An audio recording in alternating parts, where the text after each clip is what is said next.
La la la la la la la la la. Do re mi. Oh no, this isn't that show, is it? Welcome to Living Free in Tennessee, where we talk about building the life you choose on your terms. Today is Friday, September 27th, 2024, and this is episode 956 of Living Free in Tennessee. And it's a Friday show, so it's the Homestead Happening show. And we are live on Noster today. I need to share out that we are live for a Homestead update. So we'll see what people like who joins us over there. If you don't know what Noster is, it's a decentralized social network where once you set up your profile and know what your keys are, and your keys are like, it would be like giving people your keys would be like giving people the code to your safe or the keys to your safe. That's not something you give to just anybody. In fact, it's usually something you give to nobody. Like if you had a safe that was just 100% yours, would you really give it to anybody? You might have a backup, like this is how you get in there if I die, sort of thing. But that's the deal with Nostr, and I love it because it does what we always talked about on Unloose the Goose, which is decentralizes control of your social interactions on the internet. And that means you can talk to people and share pictures and shoot the crap or whatever, and then you end up with all of that in one place, and you can access, so like picture all of your social interactions are in a room in a house, and then on your phone or on your computer you have an app, and that app opens a little window into the house to see what's going on, or through which you can like jump or whatever and come in and out. What's cool about that is that you can close one window and open another window. So if the person or a company that develops an app for your phone gets all Nazi about controlling speech and is like, we're not going to let, people who talk about Self-Reliance Festival talk on Noster through our app, you can be like, sod off, I'm going to go to this other app. And anybody else who doesn't like that can go to the other app too. That would be like way harder to do than the story I just told, but it's just really cool. And I had been on Noster about a year ago, and due to a number of device meltdowns, was not on there for a while. And the reason is that I had more important things to focus on than social networking of any kind once I had that meltdown, and I just focused on getting shows out and that sort of thing. So anyway, that's Noster. If you want to check it out, I'm going to see if I can get Brian from the Lots Project on in a couple of weeks to just talk about it, because he's been like all in on Noster for a while. So it's kind of cool. But the neat thing is I have video streaming over there that if I get this episode pulled off YouTube, you can go over there and see it. And it's better than Rumble. You know why? Because nobody owns Noster. Noster is not owned. I see that we're going to be joined by the Tactical Redneck today. Tactical, why are you late? I'm also sopping wet. Why are you late and sopping wet? I almost forgot to let the ducks out and then realized the pond was busting at the seam because the pipes are clogged up. Oh no, what'd you do about that? I had to pull some sticks out. His pants are not wet. My pants are damp but not wet. My hair was dripping. Okay. So did your pond fail? No. It's just the overflow pipes had a bunch of sticks blocking, and one of them had sticks wedged in there because I haven't gotten any type of like screening. Okay, so we've had over 4 inches of rain today, guys. And my question is this: every time we get more than 4 inches of rain, are you going to have to go clean sticks out of the pond? Until I get a permanent solution in place. We need a weir or something. You got to do something. I just haven't gotten around to it. Yeah. Why haven't you gotten around to it in your spare time? Yeah. You're not going to answer me? Much for a rant do you want?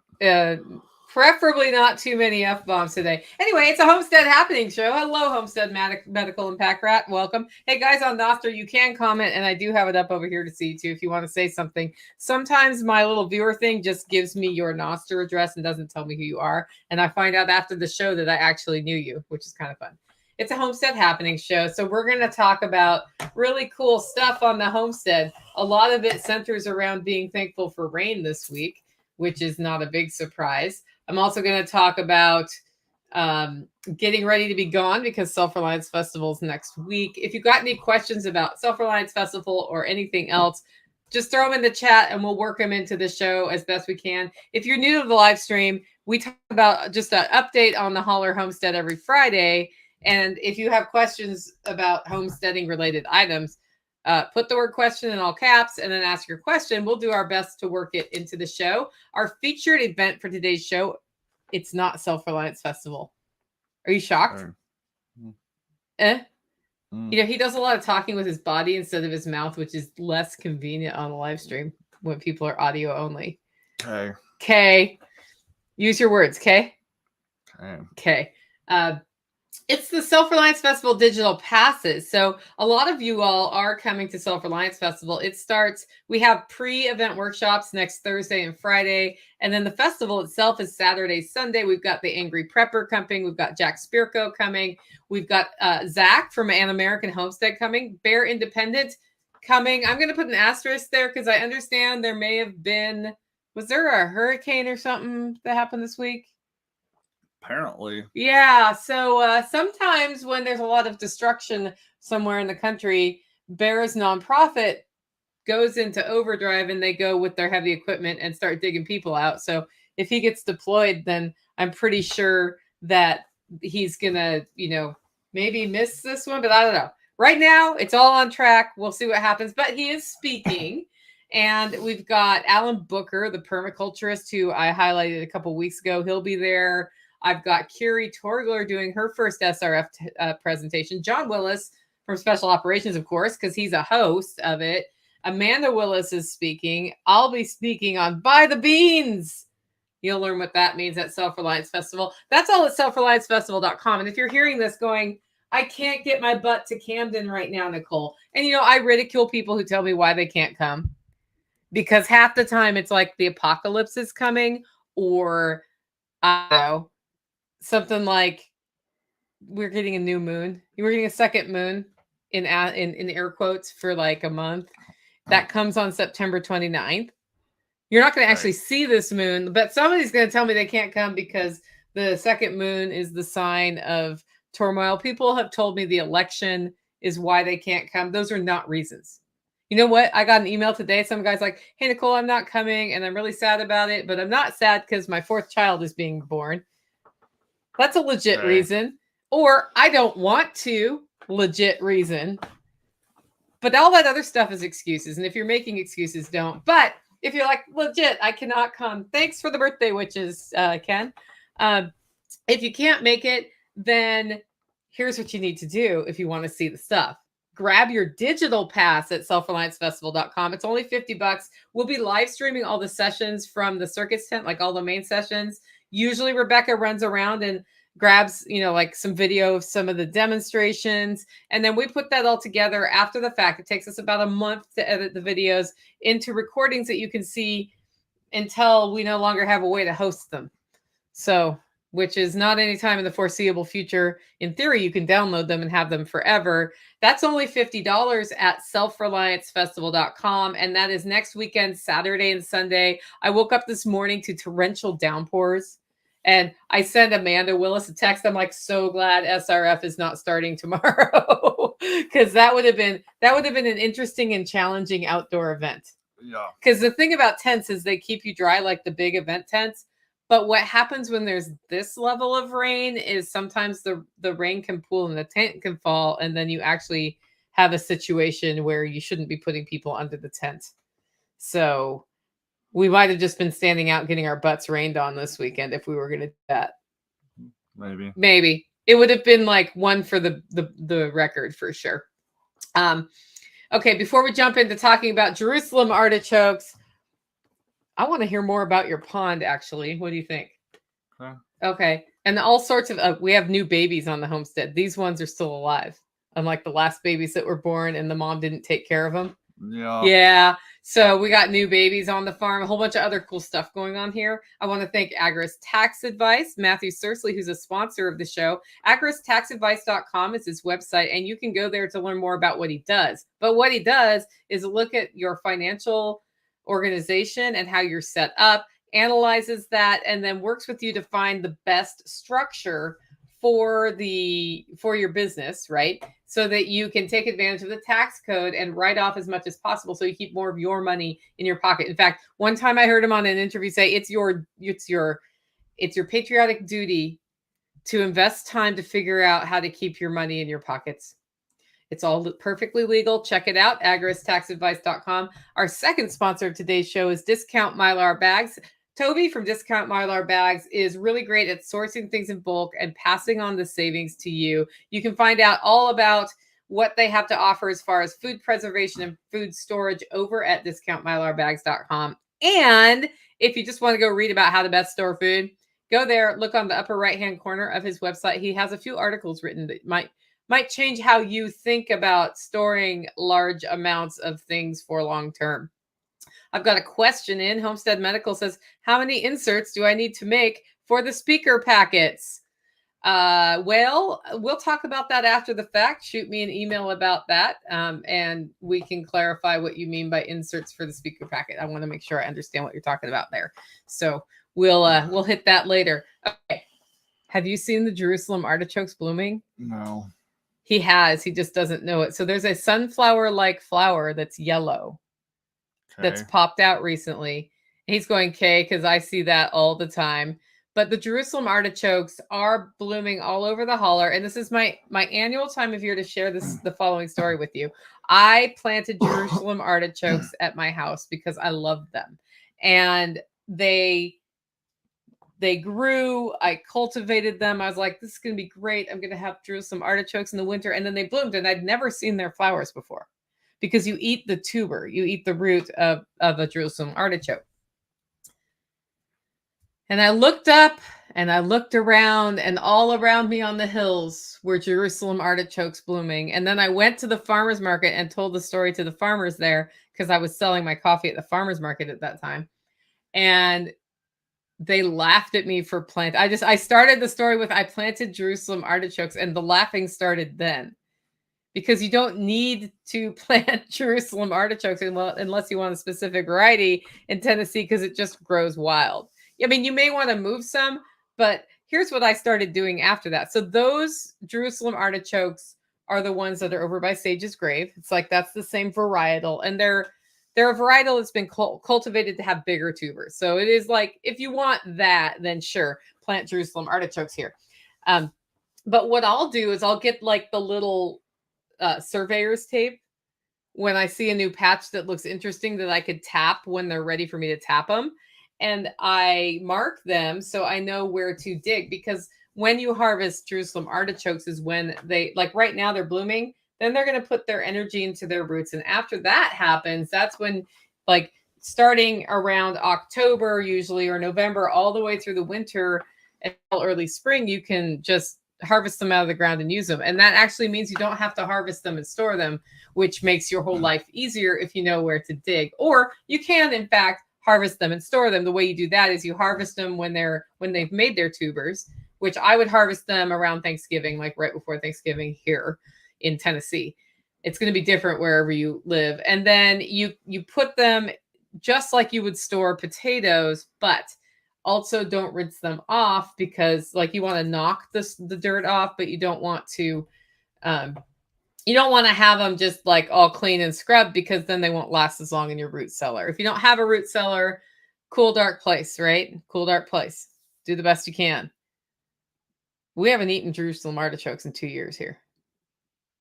Yeah. What do you think for Thanksgiving, doing a Jerusalem artichoke mash instead of a potato mash? Okay. They actually hit your glycemic response a little less than potatoes. So they actually make, if you want mashed potatoes at Thanksgiving, you can totally do mashed Jerusalem artichokes instead. Some people experience gaseous responses to them, which is why they're referred to as fartichokes. When you cook them, it reduces that. If you eat them raw, it increases that. And Dr. Barry was on, he would probably be like, that's because you're not supposed to eat it, Nicole. I eat what I want on Thanksgiving. Anyway, I had last week reported that the bunnies did not give birth. And they were due, but that they might still give birth. And then by the end of the weekend, I was like, nope, they're not giving birth. And I'm pretty sure I talked about that on Monday too. And yesterday on a whim, I'm like, I'm just going to go look and see just in case. And sure enough, one of the bunnies did what? There's babies. There's babies. We don't know how many. We moved the cage up closer to the house so we can bring it in from the rain just in case rain is getting in there, because that will kill the babies if they get cold. And we're pleased to say that after a long, crazy summer full of challenges, we have baby bunnies back in the holler. Yep. Yeah. So we'll see how many. We'll report back on that in 2 weeks. We're not going to do a live stream next week because of the Self-Reliance Festival. We'll be there getting ready to go. The other thing that happened, so y'all know I've been like dying to have a swim spot here, and the swim spot is here. So we poured the concrete pad. I learned how to pour concrete. And then they told me we didn't need to order a crane to put the swim spot in. And the guys who deliver it were like, hey, you really did need a crane. I'm like, I asked. I was willing to order the crane. It would have been fine. But you know what? It's in. They got it in. It took help from the whole community to get it in. They backed up their trailer. And anybody who's been to the holler knows that getting into my driveways is hard because they're narrow and you have to come around corners. And then the easiest one to back up is, in fact, the one at the entrance. So they backed up there, decided they were going to drop it in from the top instead, nosed up that, decided they couldn't drop it in from the top, and then had to back down that other. How did that go? I'm assuming it went fine. I did not walk down for that, but that's not like most people would probably have a hard time backing out that without a trailer, much less with whatever that was, a 24-foot trailer. 24-foot trailer and a Ford F-250 backed a swim spa on the trailer all the way out, the hardest driveway to back out of, around the 2 dead cars in that wash area. So there's more obstacles down there than usual. And then he backed it back up the other one. And then the holler neighbors came over. And what happened was, because the angle of the trailer, usually they're able to tip it up a little bit. Gravity helps them push it off. We had to push it uphill. And it weighs like, what, 3,000 pounds or so? I think they said 2,100. 2,100 pounds. And so I was way off by 1,000. What's 1,000 pounds? And so we all pushed, and they got it in place without breaking anything. It does not have water in it. It does not have power to it.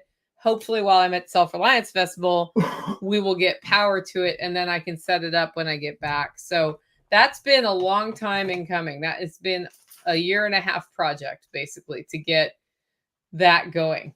And we are now in the phase of BS and AS projects. That was a BS project. An AS project is getting the Self-Reliance Festival set up. Do you want to tell them what BS and AS means? You can tell them, that's your terminology. Yeah, BS is before Self-Reliance Festival, and AS is after Self-Reliance Festival. So that's all happening. The Rams are kind of, would you say they're settled in here? Yeah. Yeah. And what does that mean other than yeah?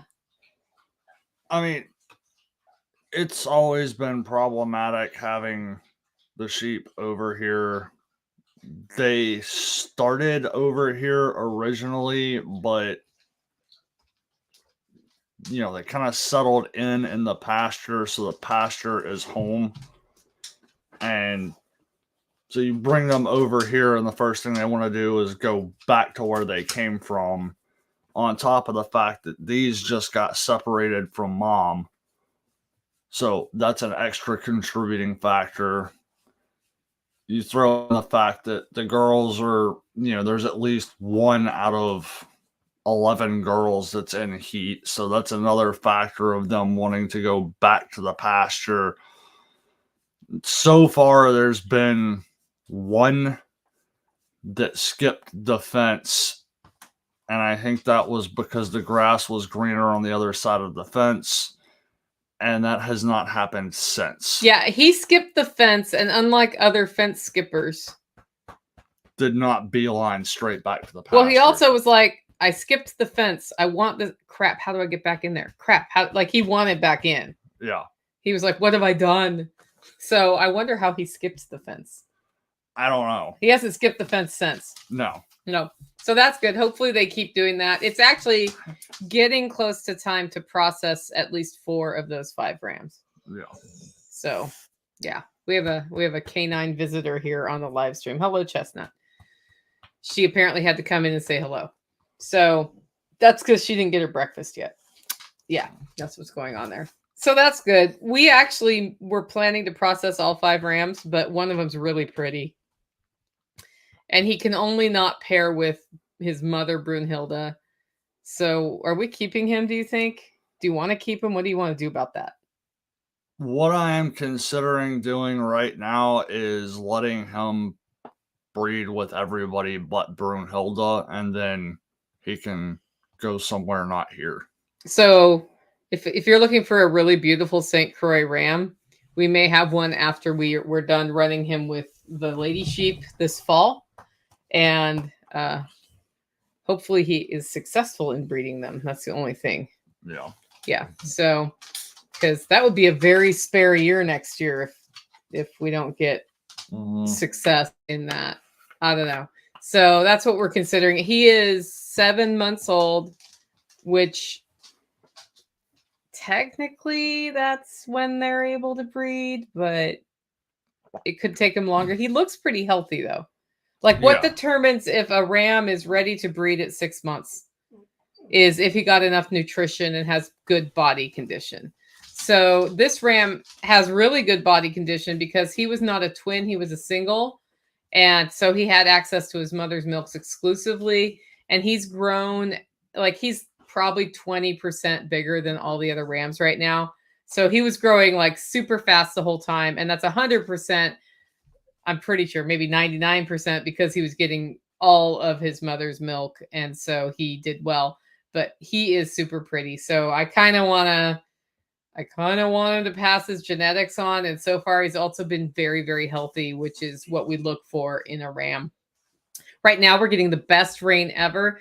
In Tennessee, it's been dry. It usually gets dry at this time of year. And I think in the last month, there have been 2 waves of rain that came across the state that everybody was so thankful for. And 0 of those actually hit the holler. So they would come across like this, and then like the holler's in the middle of this V, and they just kind of go around it. So we've literally had no rain for months, probably 2 months. And everything is very, very dry. So what was nice about this rain is it started with sort of a misting 2 days ago, and then a little bit of rain yesterday. And then last night we got like the steady Helen rain, which means that the ground had time to absorb those other 2 rains before the big heavy rain came. What happens when we just like get straight up heavy rain is we start having erosion issues. So the erosion issues from this are less. But it does mean that we need to pay close attention to the sheep. Yeah. So we're going from they've been warm to they're cold and wet, which means what? Possible all sorts of pneumonia-ish problems. So we need to watch for pneumonia. We need to watch for hoof rot. And, we need to be careful about rotating them because we don't want them to get sort of a wet weather worm situation. Because the worm, like the parasite load when it's super dry would have been lower in the ground because everything was just freaking dry, right? So we're going to have to keep our eye on that. And last time it rained for a prolonged period of time, they got rain scald, which is like a rash. It's like a viral infection, I think, on their skin, on their ears, which we treated it by putting lanolin on their ears. And that it cleared right up. Yeah. And that's nice because it's just, lanolin is natural sheep's oil, right? So we'll be keeping our eyes on that a lot. How's carnivore going for you? Fine. What's that mean? Do you notice a difference? We're 3 weeks in now. Not really, but it's not like, for me, it's not like I'm not eating McDonald's. Okay. I'm not eating bread to start with. Are you eating vegetables at night in your house? I mean, a little bit of onion and pepper, but that's about it. Okay. eggs, like cheese, not the correct kind of cheese for carnivore. So for me, the reason I was doing it was more to get off of a kind of like whatever's in the sauces and stuff. Okay, I got you. So you're off sauces, but you're still eating vegetables. A Not a lot little of it. bit. Yeah, well, he's not eating them in my house because I'm not cooking them. But Mama Sauce is going to be here tomorrow, so Yeah. there will be vegetables at dinner time again. So I had like a crazy headache, migraine, not feeling well thing happen last week, which could have been the carnivore flu, or it could have been, I don't know what. I had eaten at a restaurant on Monday, and I'm not sure if something was in the meatloaf, but I'm pretty sure it wasn't 100% meat. So Tuesday was when it hit me. So I do wonder if it was just like there were pickles in that meatloaf for sure. And then there was probably wheat in there. I was pretending that most people don't put breadcrumbs in their meatloaf. So uh, that may have just been a punch in the nose for me. But yeah, that really threw me for a loop. Other than that, I over last weekend, I got my energy back that's been so low for so many months. And that was cool. And then also, I guess I lost 1.5 pounds this week. So it's not like, people talk about carnivore and they're like, the weight is just falling off. And, 1.5 pounds in a week is not something to scoff at, but it's just sort of, doing its own thing a step at a time. We have ducks. So it is now September 27th. And we have ducks who are really interested in making more ducks. And Tactical just like kicked out 18 eggs, and then he was a nest he found in the yard. So our duck egg collection has been like 5 eggs a day, but there are probably 40 ducks. So we should be getting 40 eggs a day. He found 18 in the yard, and then he found some other nests, which I would ask him about, but he just walked off the video and didn't come back in. So there you go. Hopefully he'll tell us about the other nests when he gets back here. As far as the fall gardens go, I have a big conversation we need to have also. So I'll skip that talking point as well. We are getting ready for a farm sitter, also a talking point I'm going to skip. The raised beds. Okay, so the raised beds. Sorry, guys. He just walked out of the room and I don't know why. It didn't come back. The raised beds are doing really well. What's awesome. So last week, I had transplanted a bunch of plants in there and they looked really sad. And so I realized what was happening is they were just drying out and they were not holding moisture. So I started watering them 3 times a day for a really long time, and it sort of caught up on there was a hydrophobic thing going on with the soil in the beds. So they did catch up with that, and the Swiss chard is actually looking great. With this rain, that'll get that one bed like thoroughly soaked to where the logs at the bottom are also very wet. Are you coming in here? Yeah. Okay. So thoroughly soaked to where the logs are able to do what they're doing, which is sort of being a sponge that holds water in there. We just gave you a very hard time for walking out for the 4 segments I had that totally required you. I'm not the one that didn't feed her dogs this morning. Okay, we could have just ignored them. They could wait 15 minutes. Chestnut is not going to wait 15 that more door minutes closes for food. That door closes. I'm just saying. Okay, so tell us about the duck nests.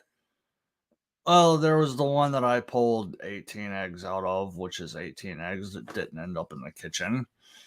And there was another one that I knew this duck was setting somewhere on the other side of the pond, and I walked along there 2 or 3 times to try to figure out where she was at and hadn't seen anything. And then for whatever reason, I went across there last night and spooked her. I didn't see her, so she spooked me a little bit. And she went straight into the pond. And I looked down and there's a nest with 5 eggs. And it was like, I can look without even bending down and just tell that at least 3 of those look like they're about ready to hatch. Like the eggs looked dark inside, like Khaki black. Campbell or Yeah, it's khaki. okay. Well, if they hatch, which this weather makes that into an if, not when. Because like all sorts of stuff can go wrong because of the level of rain happening now. Although they're ducks, they get wet. Yeah. But as long as she takes care of the eggs, what we need to do is put her somewhere with her babies to raise them up for a certain amount of time before they go out in the real world. Yeah.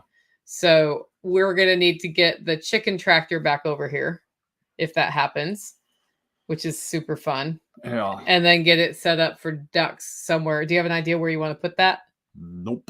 How about that bottom pasture where the sheep just were? Is that too far away to deal with? We could go there, or we could go over by the chicken coop somewhere. Yeah, I just feel like the ground there won't be like super muddy. Well, that's why I was saying over by the chicken coop, is it wouldn't be muddy over there. It's one of the best patches of grass right now. Cool. So I guess we may be getting winter khaki camels. I used to order ducks to arrive in August, so this is a month later than I would do. And they would just be ready for winter as winter was setting in. But shipping wasn't so cold that we lost ducks because the shipping was cold. You can lose ducks because the shipping's too hot, though. Yeah. And had I ordered ducks in August and with that heat wave that like struck in August, that actually might have been a problem. But getting our ducks to actually reproduce is something that I would like to see happen. We just collected the eggs and incubated them last year, but having the ducks make their own ducks would be super awesome. And what happens is the Muscovies set eggs, but the khaki Campbells get their eggs under the Muscovies. And then because they have 2 different incubation times, the khakis hatch, the Muscovies don't hatch. And then there's usually like 1 duck and a mom. 1 duck and a mom is not good math. Yeah. 3 ducks and a mom, not bad. 1 duck and a mom, it's like you're just asking for trouble. But what I've noticed about poultry here is I think because we're just sort of open and like we're free ranging, there's not really contained space for them. They just get exposed to so much more predation that it's hard to keep them going. So Yeah. it'll be a great experiment to see if we can keep them separated long enough for ducks to happen, assuming those eggs actually hatch. So they'll probably hatch while both of us are gone at Self-Reliance Festival. Actually, if they're black, they're probably going to hatch this weekend. Maybe. That'd be and why did ducks always hatch on the weekend? I don't know. It's like they know it's Saturday and Sunday or something. I don't know. Like we have nothing to do with it, but we get a lot of weekend poultry hatches. It's just the way it is. There's something that Tactical and I need to work out, which is why I skipped this talking point while you weren't here. It is time to prepare the garden beds for the garlic because we are garlic independent here. And remaining garlic independent requires putting garlic in the ground where you're not going to put a building. So where are you thinking garlic might go? Because it's not going in the raised beds. No, I'm still thinking it would be all the raised beds. It wouldn't be good. I'm still thinking you go behind the shed. Okay. That old garlic plot. Okay. The one we did 2 years ago. Yeah, something like that. How messed up is that with like stuff? Really. Like it had a lot of bodock in it. I mean, there's some weeds in there, but I actually looked at it last night when I went to put the goats to bed. I mean, the soil's really good there. Does not look like it would be hard to clear that. That's the soil we should be taking soil organisms from for the new garden, by the way, is that spot. Yeah. That's the best spot. Okay, so you're sure that we're not going to pour a concrete pad there? It's going to take a lot of excavator work to pour a pad there. Okay. And it's not the most ideal location if you ever want to be able to pull a vehicle up to or into that building. So when you talk about the placement of a Zone 1 kitchen garden, you would think I would put garlic near the kitchen where I could just go run and get garlic. And I will. I'll put some elephant garlic out in the food forest area, which is near the kitchen garden now. And, well, I guess it's the orchard technically. And I will probably put some elephant garlic in some of the raised beds, just like on a corner. Elephant garlic in Tennessee is perennial. So that's the kind of garlic you can just go pick. However, at different times of year, it has different parts that are useful for cooking. And what I do is I grow a lot of varieties of garlic, and that's the stuff I dry the outer husk for and store for using quote unquote fresh garlic all winter long. Um, our harvest last year was not as big as usual. So most of what I harvested is going back in the ground. We'll have enough for the winter, but not enough that I'm going to have powdered garlic for sale.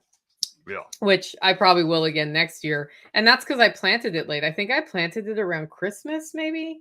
I don't think it was that late, but it was. It was after Thanksgiving. It was not on Thanksgiving. It was like well into December. The only reason I even remember that was I listened to you complain for weeks about not getting the garlic planted yet. Yeah, it was not good. Packrat says hopscotching your plantings around possible future construction projects is a very familiar hurdle. Yeah, and the garlic takes up enough space that I'm not just going to put it in a raised bed because I want to have garlic. I don't want to have a little bit of garlic. And when people are like, "Wow, I got 5 things of garlic," I'm like, "That's cute." Yeah, I mean, I will put 50 is a good number for me. Like 50 is not bad. I put it in a lot of containers, mostly for pest deterrents, but then it also byproduct of that is garlic chives. Yeah, and I absolutely do interplant it for the same reason. That's why I'm like, it will get scattered around. I usually use the elephant garlic for that, which is technically not garlic. It's in the onion family. Okay. But whatever. Because it tastes like garlic and it comes back, and the other stuff doesn't usually. Although sometimes, like after I've harvested garlic somewhere, I'm like, oh, the music garlic finally grew there 2 years later. It just like makes itself known. The elephant garlic, when you if you dig it all the way up, you'll find these little not even dime size, like half the size of a dime, just these little elephant garlic bulbs, and I'll usually take those and just stick them places. Oh yeah, the little bulb, the little offshoot bulbs that are bumps on the outside of the clove. Yeah, they're like the size of a pencil. Those will grow a plant. They just won't grow a big elephant garlic plant the next year. Yeah. But eventually they turn into elephant garlic, just like what they are. So okay, what are you doing to get ready for the farm sitter? We have a farm sitter coming in to stay here while we're at SRF. My biggest, not really doing much of anything right now. That'll all be closer to time, making sure that, feed is topped up for everybody, so forth and so on. But the only other thing is trying to time stuff for the sheep and plan to have them in a place, mostly the girls, in a place that's going to be a little bit more accessible for the farm sitter, because where they would be right now, if it wasn't for Self-Reliance Festival this week and next week, they would be at the absolute top of the hill, like the top 2 paddocks, which is really hard to get to with 10 gallons of water on the back of your 4-wheeler. Yeah, it's really beneficial if you know the terrain and you're taking a 4-wheeler up. When are we just going to put a rope tow in on the pasture so we can just send stuff up on the rope tow? If I ever buy it, I'll consider that. It's not an out of the question idea, because we'd probably cut some roads too, I would assume, if we owned it. There would be a lot of excavator work over there. I think about Joel Salatin's webinar that he did with us with our membership, and how he talked about the first thing he does when he leases land is puts fencing and water. Like he buries water, but I bet they do access too, because access makes a huge difference. The reason I haven't applied that to this pasture is I don't know if we will be there for 1 year or 5 years, but I have a feeling it wouldn't be more than 5 years, and investing that in making this like the long-term thing is hard to do, not knowing the answer to that question. And it could go on for 20 years that we're able to run the sheep there. But we just the property owner doesn't know what he wants to do with the property long-term. And so until he decides what he wants to do with it. I mean, and like people can change their mind, guys, but until they know, it doesn't make sense to do any kind. And if I needed to cut in access, I'd have to get permission, which may or may not be given for that. And that's the thing is like Joel Salatin puts in water first.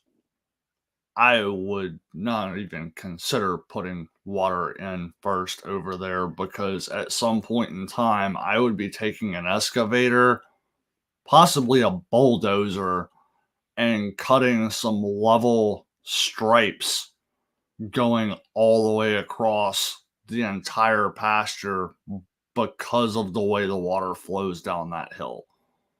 And then you put in water. Basically there'd basically be a speed bump for water going down the hill. It's the same. It's similar to what I've done behind her house. Is there's the county road, which is just an old dirt road with massive erosion problems, and I piled a bunch of rocks going across the road and threw some dirt on that, and it slowed the water down enough that there's actually stuff growing there now, and the erosion problems have mostly stopped, and probably by next year that's going to start turning into a decent area. So I would be doing the same thing on a very much larger scale in that pasture, but it's pointless to put water in until you get that done. Okay, so Beth Emily has a question. I heard elephant garlic isn't as nutritious. Oh, and by the way, Beth Emily did a really good job of asking her question. So A, I can understand the question. And B, she wrote the word question in all caps, so I knew she wanted me to see it. Okay, I heard elephant garlic isn't as nutritious or medicinal as other varieties. Is that true? I think the issue isn't that it isn't as nutritious. It's different nutritious. That's why I keep saying it's not really garlic. And so it's not going to have the same medicinal impacts as garlic because it's a different family of plants. So if what you're trying to do is use garlic as, and antimicrobial, use use varieties of garlic that are garlic, like music or chestnut, or like right now you can buy all sorts of interesting heirloom varieties, and they do have different flavor profiles. I've done some pairings with them, but the elephant garlic will not do all of the same things because it's in a different family. So that makes sense to me, but I wouldn't say it's not as nutritious. It's just different nutritious. It's probably how I'd think. Like broccoli isn't more nutritious than squash. It's just got different nutrition than squash. Yeah. So that's sort of the same way I think about that. Now, this is me guessing. I haven't gone and decided like this is how I empirically prove something is more nutritious than something else and then do that. I'd be able to give a value judgment had I done that. But yeah, it is probably important to know that elephant garlic is not garlic if you're using it for medicinal reasons. So the Eversoles found their dream property. Isn't that cool? Yep. And their dream property is what, like 2 hours from here? I think it's like an hour and a half. Hour and a half, 2 hours from here. And what they have is bare land to build on. And what I know is the Eversoles have been at a lot of GSD weekends helping other people in our network. Yep. A lot. So you guys won't be surprised to hear that there's going to be a GSD weekend for the Eversoles. They're at a point now where it's not quite time to schedule it because they need to time some infrastructure being done before the big help weekend is needed. So once we know the timing of that, we're going to put out the information on a GSD weekend to give them a boost on getting their house built or started built so that they can start living on their property sometime in the near future. It's really kind of fun to watch them go through that process of like, okay, so now we have land. And now we can do all the things we ever wanted to do as far as like experiment with this building style or that building style. So, and figure out where placement goes. Because when you have raw land, you're like, where is my zone 0 and my zone 1 and my zone 2 and all of those things. So, yeah. I haven't been out to their land yet. I expect to get out there shortly after SRF and check it out. And then I may have a better picture of what's going on, but stay tuned for that. I'm expecting it'll happen in October or November. That it'll be time for multiple hands. And it's probably things along the lines of erecting walls or putting a roof on. There might be some underbrush cleanup from some trees that were taken down, that sort of thing. And we'll keep you in the loop on that one. Tactical told me to give a bathroom update this week. Why'd you say that? There was progress. There was progress. So the shower is almost done. The grout has been sealed, and the only thing left is to hang like the handle and the shower like thing, like the actual shower, which is a super easy thing to do in almost all cases of building showers, right? Yeah. Except for if you're Nicole Sauce and you choose a shower assembly that requires drilling hole in the tile to tap the screws to hold the extra little bar thing so that if somebody was sitting down, they could bring themselves up, right? I mean, I will say that tile does seem to be really good quality tile. I chose really good quality tile, Tactical. The only time I can think of that I've tried to drill through something that dense that did not want to be drilled through was a concrete hangar built in the 1950s.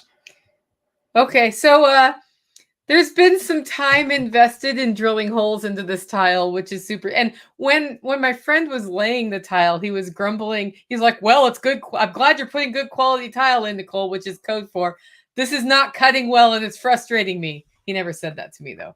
Yeah. But I'm sure it was. And I know he was like, man, I've got to go home and rest from this. You know, I was like, what is going on? Because I've never had trouble. The only time I've had trouble cutting tile is when the blade is dull. I was like, is your blade dull? Like, do we need to get a new blade? He's like, no, this tile is just really, really hard to cut. Yeah. I mean, at and least... I was like, oh, okay. I was like thinking in my head, it was like a little harder than most tile. And then I watched him try to drill holes in it. So what have you done to drill the hole? I started by just taking a masonry bit and trying to drill a hole, and that was never going to work. So I wound up getting a small divot with a burr grinding bit on a Dremel, and then swapped to a different burr grinding bit on the Dremel and got an actual divot into the tile, which gave me something to lock the bit in place. And then so far, I think I've gotten the entire bit maybe an 1/8 of an inch into one of the holes. At least I haven't had You're to start... halfway there. No. I'm like... An 1/8 of an inch is half of the... They're about a 1/4 inch. Or are they half an inch thick? I think they're about a 1/4 inch thick, aren't they? I don't know. Okay. It might be... It's probably a little more than that. It's not that deep into it. The only bright side is I haven't had to stop and sharpen drill bits. The only time I've run into something like this before, it was literally a situation where we had 3 bits.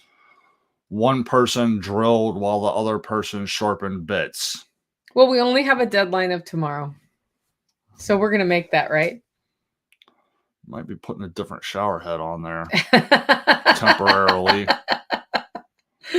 We could actually do that if we had to. Yeah. But because the handle thing doesn't require drilling. It's just the bar head slidey spa tool thing does. Or you're going to wind up with a very interesting amount of duct tape that you're going to have to peel all the sticky stuff off of the wall. I do have other shower heads around.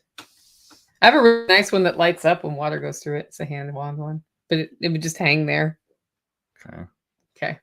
Anyway, luckily the grout is sealed. I've had 2 coats of grout seal on there, so that's ready to go. Other than that, when I asked Tactical what he wanted to tell y'all today, he said, be prepared for the unexpected on a homestead. And I think that's absolutely true. I think that's why a lot of us don't leave our homesteads, because if something's going to go wrong, it's when you're not there. And so going away for days at a time is really hard, which is why we arrange for homestead sitters when we're here, because things go wrong, in particular during the day, because the animals are awake. And then you're like, how did that even, like, how did I end up where I am today? You know what I mean? Yeah. Yeah.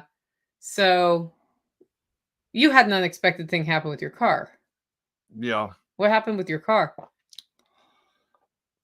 Well, there was a number of things I took it in for, but the primary thing was I took it in, had some service stuff done to include a new belt. And when I got it back, when you started it up, it would squeal and then it would stop. And so I was like, I'll get around to taking it back in there. I tried tightening the belt, that didn't do anything. I tried looking at some other stuff and couldn't figure anything out. So I finally forced myself to make the time to take it back in. And the harmonic balancer was shot. And apparently it ate through a brand new belt. And then I went to leave, and come to find out, got a little bit of a snowball effect in the fact that with the harmonic balancer throwing the belt off, now the AC clutch on the AC compressor is starting to go. So it's drivable as long as I don't run the AC. There's not a risk of anything, coming apart and leaving me stranded on the side of the road. But so I was just like, But it's a hot drive right now. It's actually perfect time because I usually leave the window cracked anyway. So it's not a bad time of the year for not having AC. You're going to go through the whole winter that way just because you don't want to do it? No, I will do it, but I'm going to wait until after SRF. AS! We have this list for after SRF that's impossible, by the way. So after SRF, I'm going to sit down over coffee and choose like 2 things off that list that seem important. Okay. That's my plan. One of those things is get the swim spa set up all the way. The other thing is plant the garlic. Okay. Yeah. Because the garlic shall go in this year on time. No, really this time. Okay. The year before last, I got it in on time. No. I think it's possible. We'll see what the weather does, because like right now, getting that bed ready for garlic wouldn't be a good idea because the ground is too wet now. Yeah. But if we get a couple days of drying out, it'd be perfect to work on because then it's not too dry. Yeah, that's an issue around here. I'd actually rather deal with too wet than too dry. Yeah. But that's just my opinion. Anyway, guys, if you like the show and want to support the work we're doing here, you can do it in 2 ways. One, get your coffee. Where? Hollow Roast? Hollow Roast. Why do you sound so timid about that? I don't know. Do you like Hollow Roast coffee? There's a reason I drink it. How many cups of Hollow Roast do you have a day? I don't know, a lot. A lot. He's like starts in the morning and does it's like 8 o'clock at night. He's still making coffee. I don't drink it that late. Close too. Oh, 7:45. Close enough. Anyway, get your coffee at hollowroast.com if you drink coffee. 2, consider becoming a member. Our next webinar is going to be with Ryan Steva on October 24th, and it's about water collection on the homestead. I think it'll be a fun one for y'all. Check it out over at livingfreeintennessee.com. With that, guys, go out. Oh, come to Self-Reliance Festival. Get your butt to Canvan. I'll see you there. Go out. Make it a